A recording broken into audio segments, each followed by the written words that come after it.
Harry, this is Detective Batman 601. It is beyond second rate.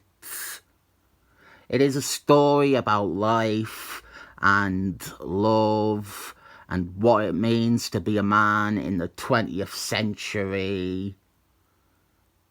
I was considering not even reviewing it and instead looking at this piece of junk mail that I got today for a cremation service. I think I have more to say about this. Like, nobody is that happy after cremating a loved one. No one. This is the face of a man who has just cremed someone he has gotten away with murdering. Should I send off for the full catalogue of this and do a review of it? I have no passion for cremation, but I think it would be more exciting than this Batman comic by an amateur writer. This is written by the Doctor from Jurassic Park, and I think he is appalling. He died a few months ago, but that is not going to stop me from criticising his rotten Batman stories that some people consider some of the best Batman stories ever produced. I find someone claiming that to be mentally unfit to stand trial. The Doctor from Jurassic Park just has nothing. I thought about it a lot. I wanted to try and best explore what is wrong with him, rather than just saying he is bad. And he is tough to define. I would put him maybe a notch above that guy who wrote The Flask and all those Punisher comics. I think with Dr. Jurassic Park, we have a case of someone in a creative position who isn't creative minded.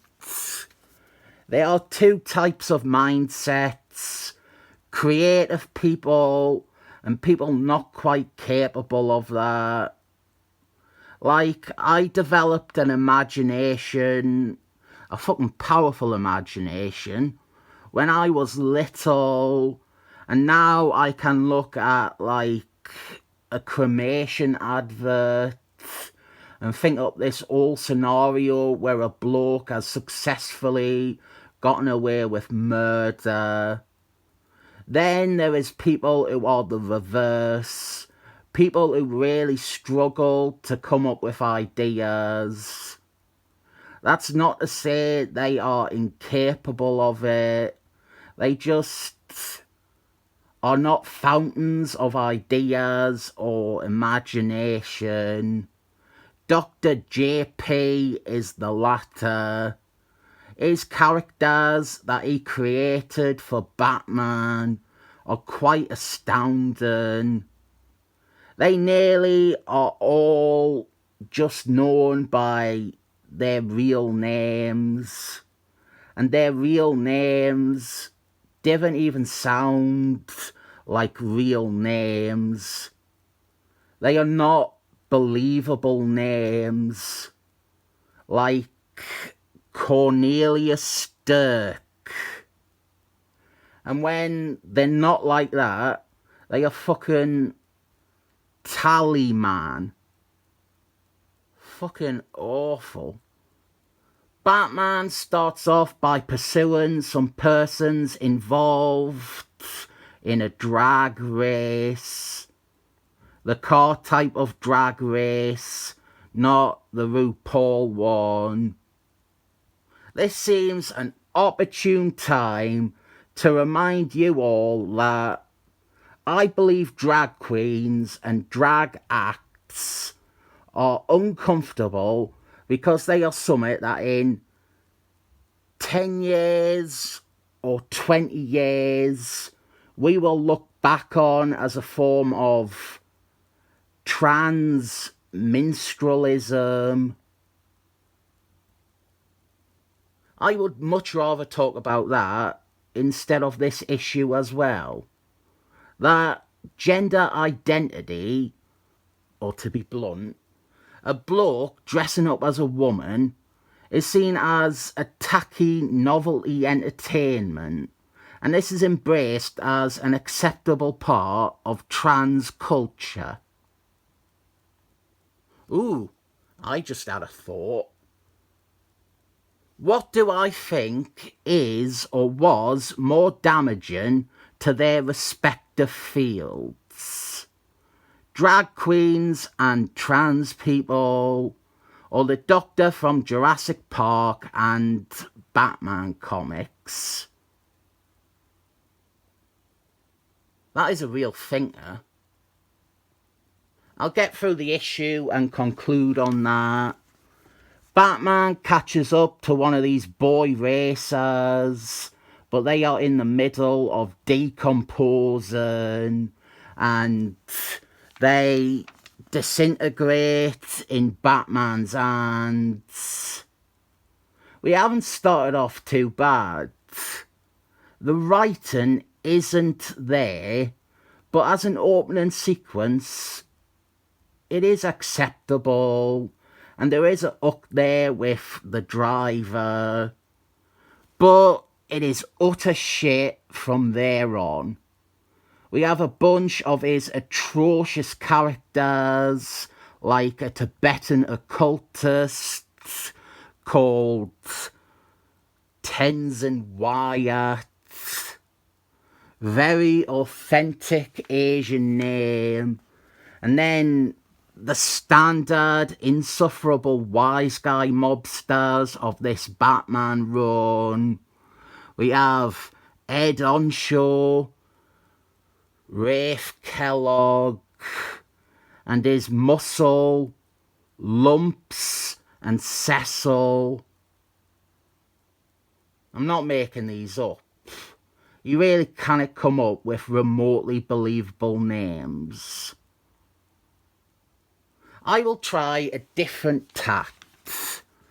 If you like this run that is, even if it was an amazing run, far too long, I noticed that by way of DC crossovers.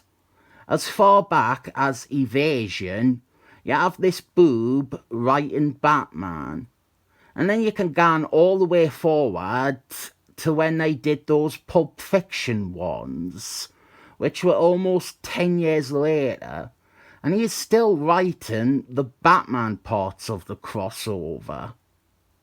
I was going to say, if you love his Batman stuff, what do you like about it?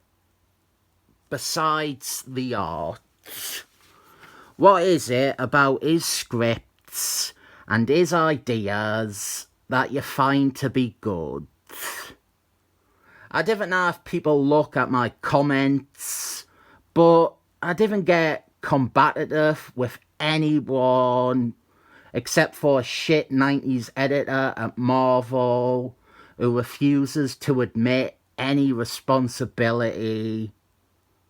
I will take what you say on board, and there are 2 more issues of this story, and when I read them, I will read them with your points in mind, and maybe find something to appreciate that I must have been missing.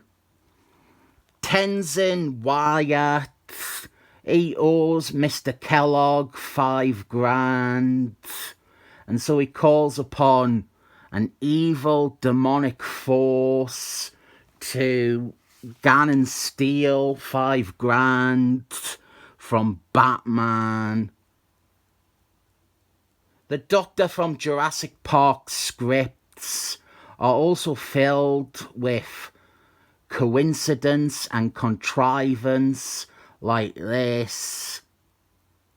So the evil demon doppelganger, he beats up Jarvis. And I am, in the back of my mind, weighing this up against my feelings on drag queens. Don't worry, you will get an actual conclusion to which I think is worse. Since there isn't much worth talking about, I might as well reveal that this 3-part story is a crossover with Gargoyle, the Doctor from Jurassic Park. He has a long run on a Gargoyle title, which I own every issue of and I cannot justify. I have all of Gargoyle's comics, except for the Jack Quimby ones, which are probably the ones I want the most. The first one is far too expensive. So then the evil demon burglar decays like the body at the start, and the plot beats in this are introduced so incrementally. We didn't even get to Gargoyle this issue. We didn't see Gargoyle. Our bombshell ending is the reveal that Tenzin Wyatt is working for, or working with, or working as a vessel for an evil demon. Not very impactful when you have already seen him use evil demon magic in the issue. This is bad, but it isn't bad to the degree where it deserves tearing up. This is like sailing along at the same level of bad for the entire issue, and it never sinks lower, but it also never goes any higher. It's safely drifting at a level that is above the line of ripping up. Let's do an official ranking. Here is how I rank things. First, leading the way is this cremation catalogue order form. There's a story here. This guy is smiling too much for just scattering the ashes of a loved one. Second would be this Batman issue.